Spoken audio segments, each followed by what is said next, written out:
This is the biggest story to hit Star Wars since it was announced that George Lucas was selling the franchise to Disney. And that news is that Luke Skywalker is part of the LGBTQ plus community. Now you're gonna want to stay to the very end of this video because I'm gonna lay out all of the clues that Disney has been planting to get us ready for this revelation. And what I mean by that, Disney execs have vowed to include more gay characters and push a more inclusivity narrative. And just a few examples. In 2018, Disney released Solo, a Star Wars movie. And in that movie, a beloved character by the name of Lando Calrissian was identified as pansexual. And what that means is, good old Lando here is not just into human beings, no. He also has relationships with droids. In the movie Solo, it is implied that Lando has a romantic relationship with his droid. And that is confirmed.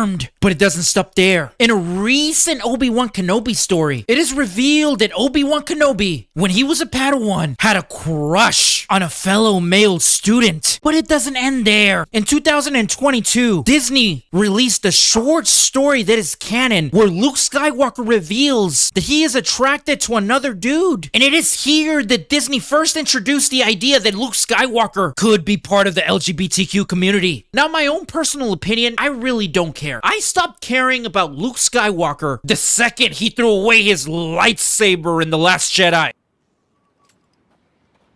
Disgusting. But unfortunately, there are some on Twitter that are way more passionate about this revelation than I am. As you can see here, Twitter is on fire currently with a pour of outrage by Star Wars fans. Fans are clearly not digging the new revelation, but there are some that do, like my boy Hayes here. But also, Mark Hamill himself has talked about Luke Skywalker being gay. You see, in 2006, Mark Hamill himself admitted that Luke Skywalker could be gay. During an interview, Mark Hamill was asked about this issue, and this is what he said. If you think Luke is gay, of course he is. Judge Luke by his character, not by who he loves. Which is shocking, because before Disney purchased Star Wars, it was established that Luke Skywalker was married to a redhead by the name of Mara Jade, and the two even had a kid, and his name was Ben. No, not that Ben. This Ben. Ben Skywalker. And he went on to carry the Skywalker legacy. But of course, none of that happened, because Disney retconned all of it, and turned Luke Skywalker into a green